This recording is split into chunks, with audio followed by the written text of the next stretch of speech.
जरा सोचिए, कितनी बार आपने रात को सोने से पहले खुद से वादा किया होगा, कल से सब बदल दूंगा, कल से जल्दी उठूंगा, कल से जिम जाऊंगा, कल से काम टालना बंद कर दूंगा। लेकिन फिर क्या हुआ? सुबह आई, अलार्म बजा और हमने सोचा बस 5 मिनट और। 5 मिनट में दिन निकल गया, हफ्ता निकल गया और कभी कभी तो साल भी। ये सिर्फ आपकी कहानी नहीं है, ये हम सब की कहानी है। हम सब कहीं ना कहीं अपनी ही आदतों, अपने ही डर और अपने ही बहानों में फंस जाते हैं और फिर सोचते हैं, मैं अपनी जिंदगी में आगे क्यों नहीं बढ़ पा रहा। आज मैं आपसे इसी बारे में बात करना चाहता हूं, उस एक बदलाव के बारे में जो आपकी जिंदगी को जड़ से हिला सकता है और शायद पहली बार आपको अपने ही वादों पर टिके रहने की ताकत दे सकता है। अध्याय 1, मन की सतह और गहराई। एक दोस्ताना खोज। एक समय की बात है, सीमा नाम की एक लड़की थी। वह हर सुबह उठने का मन बनाती, लेकिन अक्सर वह उठ नहीं पाती थी। उस दिन उसने सोचा, कल से जरूर समय पर उठकर अपठित किताब खोलूंगी। लेकिन जैसे ही अलार्म बजी, उसने कहा बस 5 मिनट और वह सो गई। यह वही कहानी है जो हम में से बहुत से लोग खुद से कहते हैं। मैं और आप कभी ना कभी उसी दुविधा में रहे हैं। कब्री ये ठीक है, कब्री यह कल कर लेते हैं। लेकिन गहरा सवाल यही है कि यह सब क्यों होता रहता है। यह सवाल हमें कृष्णमूर्ति के उस विचार की ओर ले जाता जिसमें वह हमारे मन को 2 हिस्सों में समझाते हैं, सतही और गहरा सतही। मन वह हिस्सा है जिसे हम रोज देखते हैं। यह योजनाएं बनाता, लक्ष्य तय करता, हमें प्रेरित करता कि योगा करेंगे, जिम जाएंगे, पढ़ेंगे। लेकिन यह भाग अक्सर तभी सक्रिय होता है जब आप उसे एक टास्क के लिए प्रेरित करते हैं। यह वे हिस्से हैं जिन्हें आप अपनी सोच और बोलने की शक्ति से नियंत्रित कर सकते हैं। लेकिन इसी सतही मन के नीचे गहरा मन मौजूद है जिसे हम नजरअंदाज कर देते हैं। इसमें हमारी पुरानी आदतें, बचपन की यादें, डर, अचेतन कारक, छिपे हुए संदेह और अनजाने ही चलने वाली प्रक्रियाएं होती हैं। यही वह हिस्सा है जो हमें टीवी देखने या सोशल मीडिया चलाने का बहाना देता है या अचानक चॉकलेट खाने का कहता है। कृष्णमूर्ति कहते हैं, जब हम सिर्फ सतही तौर पर ही योजनाएं बनाते हैं और बिना गहरे मन को समझे बदलाव लाने की कोशिश करते हैं, तो उस बदलाव में स्थिरता नहीं होती। वही जो तेजी से शुरू होता है, अचानक रुक जाता है। कई बार हमारा लक्ष्य तो योजना सफल चलती है, लेकिन फिर गहरा मन कहीं से उभर कर फिर वही पुरानी आदतें वापस लेकर आता है। सोचा जाए, अगर सीमा सुबह उठते वक्त खुद से पूछे, क्या इसे मैं सच में करना चाहती हूं, या फिर क्या मेरे अंदर कुछ ऐसा है जो मुझसे कहता है बस थोड़ा आराम कर लो, सो जाओ। लेकिन सतही मन अभी सुबह उठना चाहता है, लेकिन गहरा मन कहता है और नतीजा होता है आधा अधूरा बदलाव। अब हम जानकारी में आते हैं कि इस अंतर को जानना क्यों जरूरी है। अगर हमें सच में कोई बदलाव चाहिए, जैसे सुबह जल्दी उठना, नियमित रूप से पढ़ना, व्यायाम करना, आत्मविश्वास हासिल करना, तो हमें दोनों हिस्सों को समझना पड़ेगा। सतही मन से संवाद करना चाहिए और गहरे मन को पहचानना चाहिए। यह काम कैसे करें? पहला कदम है आत्मनिरीक्षण। रोज एक छोटा समय ले अपनी आदतों की समीक्षा करें। आज आपने कितनी बार मोबाइल खोला, क्यों खोला, उस समय आपके भीतर क्या चल रहा था? थोड़ा विश्लेषण करें। मानो आप खुद को बताने की कोशिश कर रहे हैं, मैं क्यों यह कर रहा हूं। दूसरा कदम है जागरूकता। जैसे ही कोई इरादा बने, सतही मन कहे कि चलो काम करते हैं, पर गहरा मन कहीं डर या आराम का बहाना निकालता है। उस समय हम बस एक सवाल पूछें, मैं यह क्यों नहीं कर पाऊं? यहां जवाब मिलना महत्वपूर्ण है। तीसरा कदम है संयम और अभ्यास बदलाव।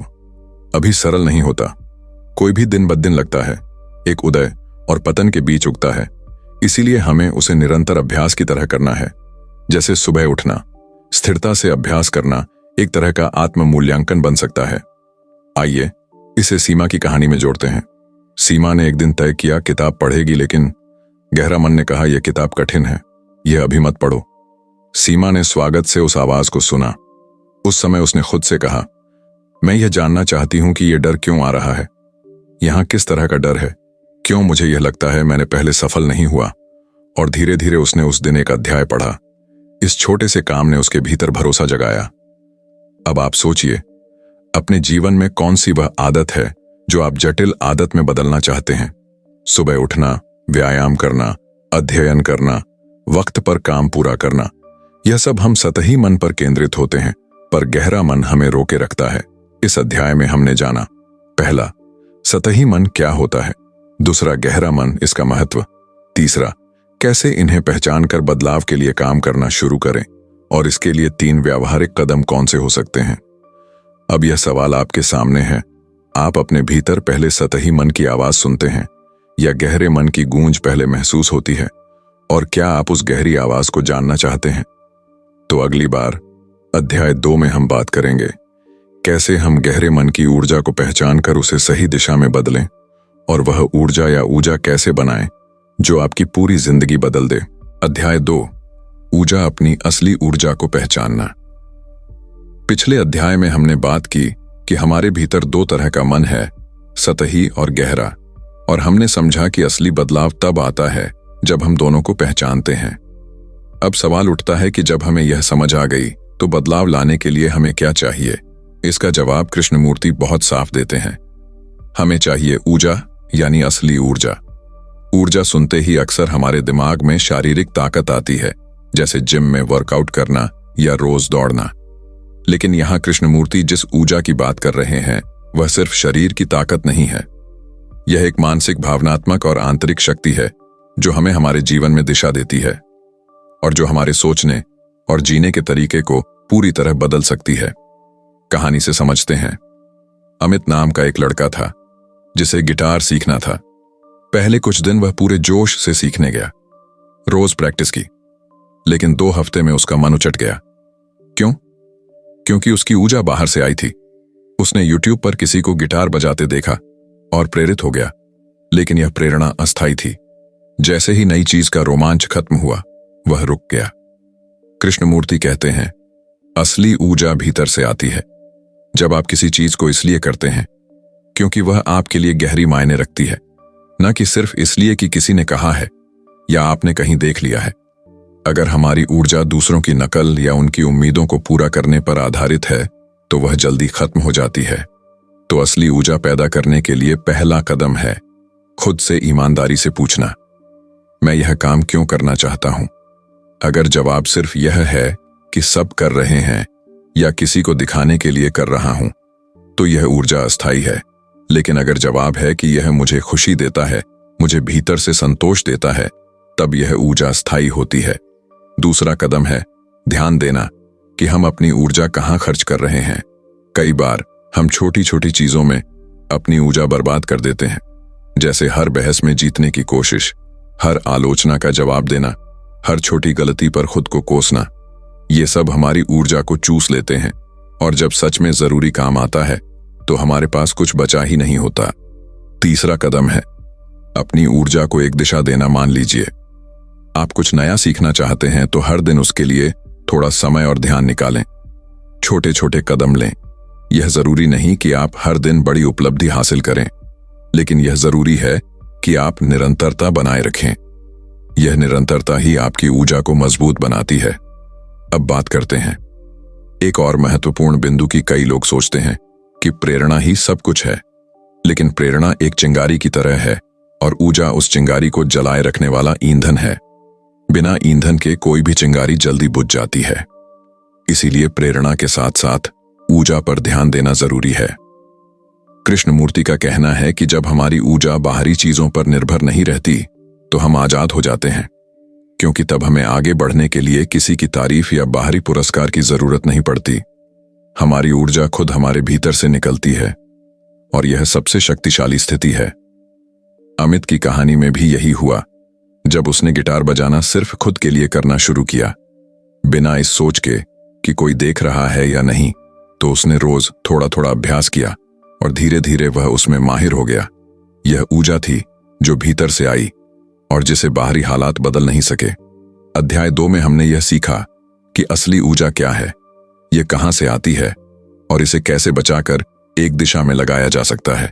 सतही प्रेरणा और गहरी ऊर्जा में अंतर समझना जरूरी है, क्योंकि प्रेरणा थोड़ी देर के लिए आपको चलाती है, लेकिन ऊर्जा आपको लगातार आगे बढ़ाती है। अब मैं आपको एक सवाल देकर छोड़ता हूं जो हमें अगले अध्याय में ले जाएगा। अगर मेरे भीतर असली ऊर्जा है तो मैं इसे किस दिशा में लगाऊं? ताकि यह मेरी जिंदगी का असली उद्देश्य बन सके। क्या उद्देश्य खोजा जा सकता है या वह खुद सामने आता है? अगले अध्याय में हम बात करेंगे जीवन के उद्देश्य के बारे में और यह समझने की कोशिश करेंगे कि क्या हमें उसे ढूंढना चाहिए या वह हमें खुद मिल जाता है। अध्याय 3, जीवन का उद्देश्य। क्या हमें इसे खोजना चाहिए या यह खुद सामने आता है? पिछले अध्याय में हमने ऊर्जा यानी असली ऊर्जा के बारे में बात की और समझा कि यह भीतर से आती है और हमें लगातार आगे बढ़ाती है।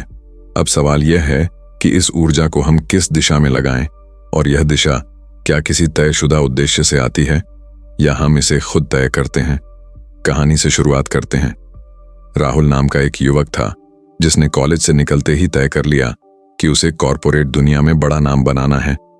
उसने कड़ी मेहनत की, प्रमोशन लिया, अच्छा वेतन पाया, लेकिन 10 साल बाद एक दिन वह ऑफिस की खिड़की से बाहर देख रहा था और उसके मन में सवाल उठा, मैं यह सब क्यों कर रहा हूं? क्या यही वह जीवन है जिसकी मुझे तलाश थी? उसके पास पैसा था, प्रतिष्ठा थी, लेकिन भीतर कहीं खालीपन था। कृष्णमूर्ति कहते हैं कि यह सवाल बहुत गहरा है और हम में से ज्यादातर लोग इसे जीवन के किसी न किसी मोड़ पर पूछते हैं। हम बचपन से सुनते हैं कि हमें एक उद्देश्य चाहिए, कोई लक्ष्य जो हमें जीवन भर प्रेरित करे, लेकिन उन्होंने इस सोच पर सवाल उठाया। उनका मानना था कि जीवन का उद्देश्य कोई तयशुदा गंतव्य नहीं है जिसे हमें खोज कर वहां पहुंचना है, बल्कि यह एक यात्रा की तरह है जहां उद्देश्य हमारे जीने और देखने के तरीके से खुद सामने आता है। यह समझने के लिए पहले हमें देखना होगा कि जब हम उद्देश्य खोजने की बात करते हैं तो अक्सर हम बाहरी परिभाषाओं से प्रभावित होते हैं, जैसे अच्छी नौकरी पाना, परिवार बसाना, बड़ा घर लेना या समाज में किसी खास दर्जे तक पहुंचना। यह सब बुरा नहीं है, लेकिन अगर हम सिर्फ इन्हें ही अपना उद्देश्य मान लें तो हम उस गहराई को खो देते हैं जो जीवन वास्तव में दे सकता है। कृष्णमूर्ति कहते हैं कि असली उद्देश्य तब जन्म लेता है जब हम जीवन को बिना किसी तयशुदा चश्मे के देखते हैं। इसका मतलब है कि हम हर अनुभव को उसकी पूरी सच्चाई के साथ जीते हैं, बिना यह सोचे कि यह मुझे मेरे लक्ष्य तक ले जाएगा या नहीं। इस तरह देखने से हमारा हर पल महत्वपूर्ण हो जाता है और जीवन खुद हमें दिशा दिखाता है। उदाहरण के लिए मान लीजिए कोई व्यक्ति कला से जुड़ा है। अगर वह सिर्फ इस सोच के साथ पेंटिंग करता है कि एक दिन यह उसे मशहूर कर देगी तो उसके काम का केंद्र बाहरी उपलब्धि होगा। लेकिन अगर वह सिर्फ इस वजह से पेंटिंग करता है कि उसे रंगों और आकृतियों से प्यार है तो यह अनुभव उसे भीतर से संतोष देगा और धीरे धीरे यह उसके जीवन का उद्देश्य बन जाएगा। इसका मतलब यह नहीं कि हमें लक्ष्य नहीं बनाने चाहिए। लक्ष्य हमें एक दिशा दे सकते हैं, लेकिन उन्हें जीवन का अंतिम मकसद मान लेना हमें सीमित कर सकता है। जीवन का उद्देश्य स्थिर नहीं बल्कि बदलता रहता है। यह हमारे अनुभवों, हमारी समझ और हमारी दृष्टि के साथ विकसित होता है। यहां एक और महत्वपूर्ण बात आती है। कभी कभी हम अपने उद्देश्य के बारे में इतना सोचते हैं कि जीवन को जीना भूल जाते हैं। हम योजना बनाने और भविष्य की चिंता में इतने उलझ जाते हैं कि वर्तमान का आनंद ही खो देते हैं। जबकि कृष्णमूर्ति का कहना है कि अगर हम हर दिन को पूरी जागरूकता और सजगता से जिएं तो उद्देश्य खुद हमारे सामने खुलने लगता है। राहुल की कहानी में भी यही हुआ। जब उसने अपने काम से थोड़ी दूरी बनाई और अपने आप से जुड़ने लगा तो उसे एहसास हुआ कि उसे लोगों की मदद करने में असली खुशी मिलती है। उसने करियर बदला और एक गैर लाभकारी संस्था के साथ काम शुरू किया। यह निर्णय किसी बाहरी दबाव से नहीं बल्कि भीतर की समझ से आया और यही उसकी ऊर्जा का नया स्रोत बना। अध्याय 3 से हम ये सीखते हैं कि जीवन का उद्देश्य ढूंढने की चीज नहीं है, बल्कि जीने की प्रक्रिया में वह खुद सामने आता है। हमें अपनी ऊर्जा को ऐसे अनुभवों में लगाना चाहिए जो हमें भीतर से जीवंत महसूस कराएं, न कि केवल बाहरी मानकों को पूरा करने के लिए। अब आपके लिए एक सवाल, अगर जीवन का उद्देश्य हमारे जीने के तरीके से खुद सामने आता है तो क्या हम अपने हर संबंध और हर अनुभव को इस नजर से देख सकते हैं कि वह हमें भीतर से कितना बदल रहा है? अगले अध्याय में हम बात करेंगे संबंधों और जागरूकता के बारे में और यह समझने की कोशिश करेंगे कि सच्ची उपस्थिति और पलायन में क्या फर्क है और यह हमारे जीवन को कैसे गहराई देता है। अध्याय 4, संबंध और जागरूकता। क्या हम वास्तव में उपस्थित हैं या सिर्फ पलायन कर रहे हैं? पिछले अध्याय में हमने यह समझा कि जीवन का उद्देश्य अक्सर जीने की प्रक्रिया में खुद सामने आता है। अब सवाल यह है कि हम अपने रोजमर्रा के जीवन को किस तरह जीते हैं। क्या हम हर अनुभव में सचमुच मौजूद होते हैं या फिर ज्यादातर समय सिर्फ भाग रहे होते हैं? और इसे हम संबंधों में सबसे आसानी से देख सकते हैं। कहानी से शुरू करते हैं। मीना और आरव एक ही दफ्तर में काम करते थे। दोस्ती धीरे धीरे रिश्ते में बदल गई। शुरुआत में दोनों घंटों बातें करते थे, एक दूसरे की खुशियों और परेशानियों में साथ रहते थे। लेकिन कुछ महीनों बाद मीना को लगने लगा कि उनकी बातचीत बस औपचारिक रह गई है। वह जब भी कुछ गहराई से साझा करना चाहती, आरव फोन देख रहा होता या किसी और बात में उलझा होता। वह वहां होता जरूर, लेकिन उसका ध्यान कहीं और होता। कृष्णमूर्ति कहते हैं, यही समस्या है। हम अक्सर संबंधों में शारीरिक रूप से तो मौजूद रहते हैं, लेकिन मानसिक और भावनात्मक रूप से अनुपस्थित रहते हैं। इसे वे पलायन कहते हैं, यानी उस क्षण की सच्चाई से भागना। कभी हम मोबाइल में खो जाते हैं, कभी काम का बहाना बना लेते हैं, कभी अपने ही विचारों में उलझे रहते हैं और हमें लगता है कि हम मौजूद हैं, जबकि असल में हम नहीं होते। सचेत जागरूकता का मतलब है किसी भी क्षण में पूरी तरह से उपस्थित होना। जब आप किसी से बात कर रहे हों तो सिर्फ उसकी बात सुनना ना कि मन ही मन जवाब तैयार करना। जब आप खाना खा रहे हों तो स्वाद को महसूस करना ना कि टीवी देखते देखते बस प्लेट खत्म कर देना। जब आप अकेले हों तो अपने विचारों को देखना ना कि तुरंत कुछ करके उन्हें दबा देना। इस तरह की उपस्थिति मुश्किल क्यों लगती है? क्योंकि हमारा मन हमेशा कुछ न कुछ सोचता रहता है। वह या तो अतीत की यादों में फंसा रहता है या भविष्य की चिंता में, और वर्तमान को जीने की आदत बहुत कम है। यही कारण है कि हम अक्सर पलायन चुनते हैं, क्योंकि पलायन हमें असली भावनाओं का सामना करने से बचा लेता है। लेकिन जब हम हर संबंध और हर अनुभव में सचेत होकर जीते हैं तो उनमें गहराई आ जाती है। मीना और आरव की कहानी में अगर आरव हर बातचीत में सचमुच मौजूद होता तो उनका रिश्ता एक औपचारिकता नहीं बल्कि एक गहरा जुड़ाव बन सकता था। जागरूकता न सिर्फ संबंधों को मजबूत बनाती है बल्कि हमें खुद को भी बेहतर समझने का मौका देती है। अब एक और पहलू समझते हैं। पलायन सिर्फ मनोरंजन या ध्यान भटकाने वाली चीजें नहीं हैं। कभी कभी हम आध्यात्मिकता या काम में भी पलायन कर रहे होते हैं। उदाहरण के लिए, अगर हम ध्यान सिर्फ इसलिए कर रहे हैं ताकि मुश्किल भावनाओं का सामना न करना पड़े तो यह भी पलायन है। सचेत उपस्थिति का मतलब है उन भावनाओं को देखना और समझना ना कि उनसे भागना। जागरूकता का अभ्यास छोटे कदमों से शुरू हो सकता है, जैसे किसी भी बातचीत में खुद से पूछना, क्या मैं सच में सुन रहा हूं? खाना खाते समय पूछना, क्या मैं स्वाद महसूस कर रहा हूं या बस जल्दी खत्म करने की कोशिश कर रहा हूं? चलते समय यह देखना कि मैं कैसे सांस ले रहा हूं और आसपास क्या हो रहा है। यह सब हमें धीरे धीरे वर्तमान में रहने की आदत देता है। कृष्णमूर्ति के अनुसार जब हम सचमुच उपस्थित होते हैं तो संबंध स्वाभाविक रूप से बदल जाते हैं। उनमें कोई दिखावा नहीं रहता, वे ईमानदार और स्पष्ट हो जाते हैं, और इस ईमानदारी में ही जीवन की असली गहराई है। अध्याय 4 से हमने सीखा कि पलायन सिर्फ समय बिताने का तरीका नहीं बल्कि वर्तमान से दूरी बनाने की आदत है, और सच्ची जागरूकता तब आती है जब हम पूरी तरह से किसी भी क्षण में मौजूद होते हैं, चाहे वह किसी के साथ हो या अपने साथ। अब आपके लिए एक सवाल, अगर हम अपने हर संबंध में सचमुच उपस्थित रहना सीख जाएं, तो क्या यह हमारे भीतर के डर और असुरक्षा को भी खत्म कर सकता है? अगले अध्याय में हम बात करेंगे इन डर और असुरक्षाओं की जड़ों के बारे में, और यह जानने की कोशिश करेंगे कि क्या उनसे पूरी तरह मुक्त होना संभव है। अध्याय 5, डर और असुरक्षा की जड़ें। क्या हम कभी सच में मुक्त हो सकते हैं? पिछले अध्याय में हमने देखा कि जागरूक और उपस्थित रहने से हमारे संबंध कितने बदल सकते हैं, लेकिन जब हम गहराई से देखते हैं तो पाते हैं कि संबंधों में दूरी या तनाव का एक बड़ा कारण डर और असुरक्षा है। यह डर कभी कभी इतना सूक्ष्म होता है कि हमें पता भी नहीं चलता कि वह हमारे फैसलों और व्यवहार को चला रहा है। आइए इसे एक कहानी से समझते हैं। राहुल एक बेहद काबिल और मेहनती इंसान था। ऑफिस में सब उसकी तारीफ करते थे, लेकिन भीतर ही भीतर उसे हमेशा यह डर रहता था कि कहीं उसकी मेहनत पर किसी और का नाम न लग जाए, या कहीं वह एक छोटी सी गलती करके अपनी इज्जत न खो दे। नतीजा यह हुआ कि वह हर वक्त सतर्क और तनाव में रहने लगा। लोगों पर भरोसा करना उसके लिए मुश्किल हो गया।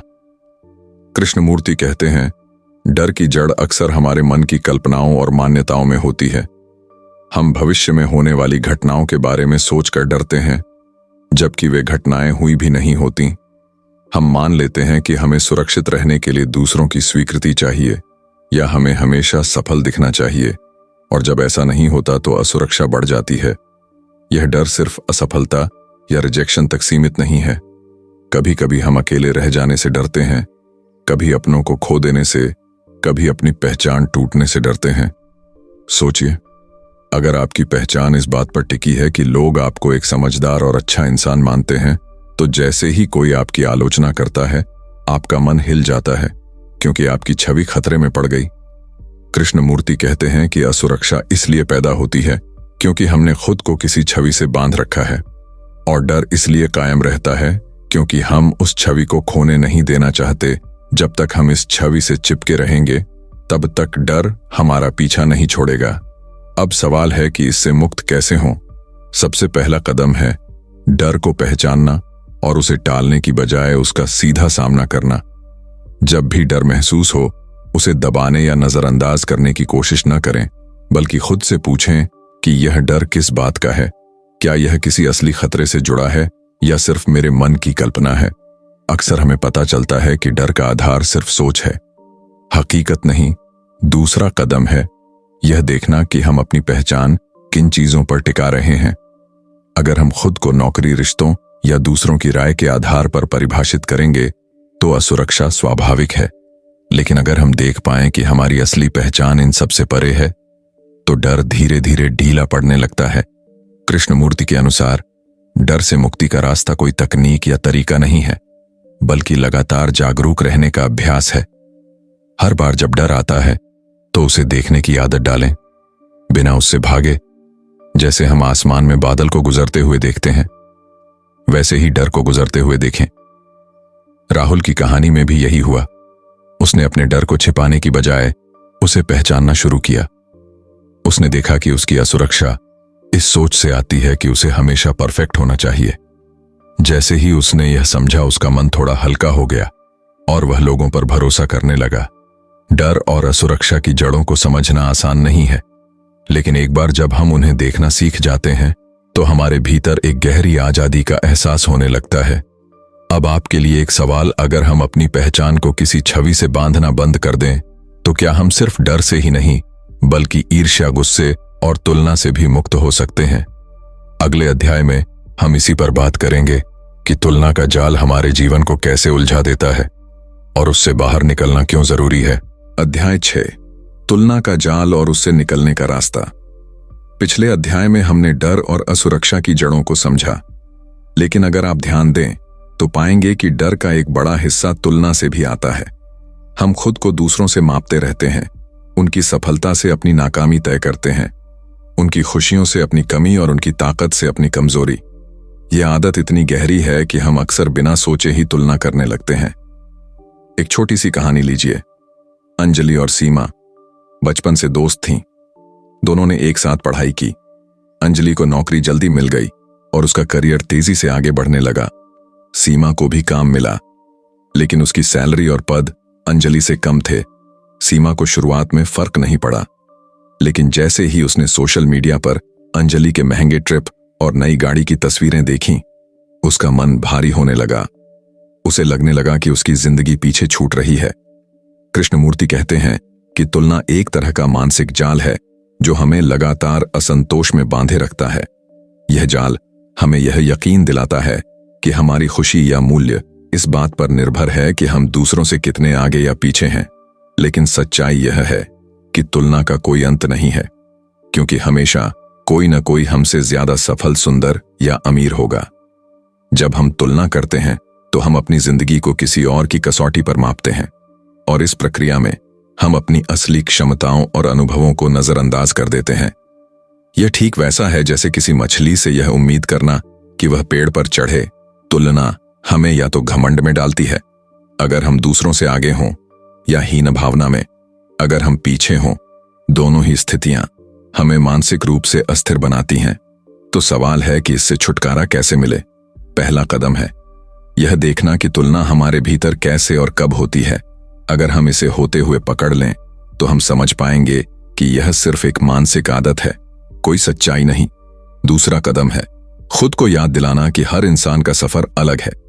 किसी के पास जो है वह उसके अनुभव और चुनाव का नतीजा है, और हमारे पास जो है वह हमारे सफर का नतीजा है। इन्हें मापने का कोई एक पैमाना नहीं हो सकता। तीसरा और सबसे अहम कदम है ध्यान को भीतर लाना। जब हम अपने काम में पूरी तरह लगे रहते हैं तो तुलना के लिए जगह कम हो जाती है।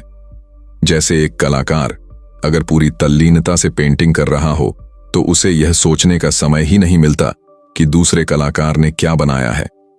यही बात हमारे जीवन के हर पहलू पर लागू होती है। अंजलि और सीमा की कहानी में भी यह हुआ। जब सीमा ने यह समझा कि उसका मूल्य उसकी सैलरी या पद से तय नहीं होता तो वह अपने काम पर ज्यादा ध्यान देने लगी। उसने नए प्रोजेक्ट शुरू किए और धीरे धीरे उसके भीतर आत्मविश्वास और संतोष लौट आया। कृष्णमूर्ति कहते हैं कि तुलना से मुक्ति का मतलब है अपनी मौलिकता को पहचानना और उसे पूरी तरह जीना। जब हम यह करते हैं तो न सिर्फ ईर्ष्या और असंतोष मिटते हैं बल्कि हमारे भीतर एक सच्ची स्वतंत्रता जन्म लेती है। अब आपके लिए एक सवाल, अगर तुलना हमें बांध सकती है तो क्या यह संभव है कि बिना तुलना के भी हम आगे बढ़ें और खुद को बेहतर बनाएं? अगले अध्याय में हम बात करेंगे कि सच्ची प्रगति और आत्मविकास का अर्थ क्या है और क्यों। यह हमारे सोचने से बिल्कुल अलग है। अध्याय 7, सच्ची प्रगति और आत्मविकास का अर्थ। पिछले अध्याय में हमने तुलना के जाल से बाहर निकलने की बात की, लेकिन अब एक बड़ा सवाल खड़ा होता है। अगर हम तुलना नहीं करेंगे तो आगे कैसे बढ़ेंगे? क्योंकि बचपन से हमें यही सिखाया गया है कि आगे बढ़ना यानी किसी से बेहतर होना, अच्छे नंबर लाना, बेहतर नौकरी पाना, ज्यादा पैसा कमाना और समाज में ऊंचा स्थान बनाना। लेकिन कृष्णमूर्ति कहते हैं कि सच्ची प्रगति का मतलब कुछ और ही है। जरा सोचिए, जब हम कहते हैं कि हम प्रगति कर रहे हैं तो हम अक्सर बाहरी चीजों की ओर देखते हैं, पद, पैसा, संपत्ति, उपलब्धियां। लेकिन क्या यह संभव है कि हम बाहर से सफल दिखें और भीतर से खाली महसूस करें?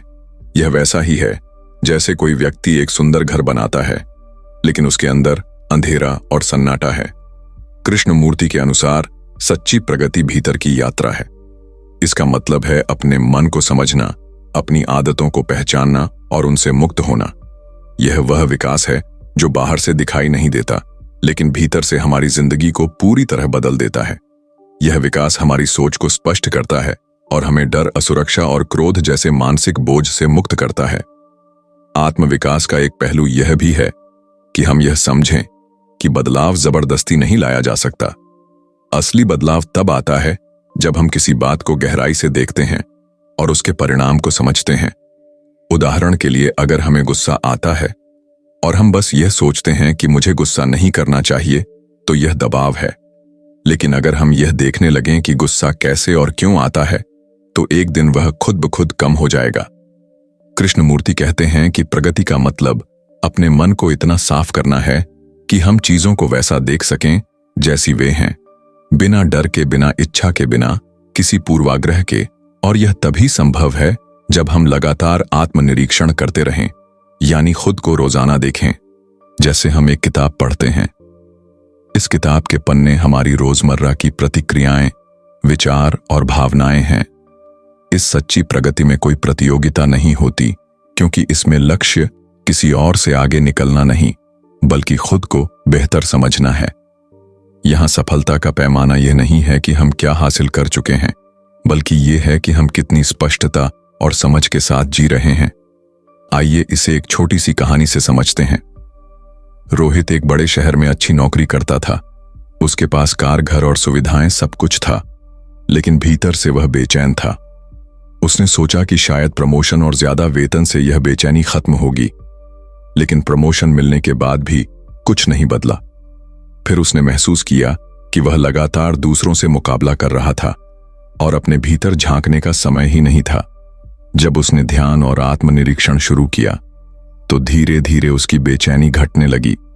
उसने महसूस किया कि उसकी असली प्रगति भीतर की शांति थी, जो किसी पद या पैसों पर निर्भर नहीं थी। तो क्या असली आत्मविकास का मतलब यही है कि हम अपनी सोच को इतना स्पष्ट कर लें कि बाहरी परिस्थितियां हमें हिला न सकें? और क्या यह संभव है कि बिना किसी लक्ष्य की दौड़ में पड़े भी हम लगातार बेहतर होते जाएं? दोस्तों, जिंदगी की इस पूरी बातचीत से एक बात साफ है, असली बदलाव बाहर की दुनिया से नहीं, बल्कि हमारे अंदर से शुरू होता है। हम अक्सर सोचते हैं कि परिस्थितियां बदल जाएंगी तो हम खुश हो जाएंगे, लेकिन सच्चाई यह है कि जब हम अपने सोचने और महसूस करने के तरीके को समझने लगते हैं, तभी असली आजादी और शांति मिलती है। तो आज के बाद खुद से बस एक छोटा सा वादा कीजिए, रोज कुछ मिनट अपने आप के साथ बिताइए, बिना किसी फोन या स्क्रीन के।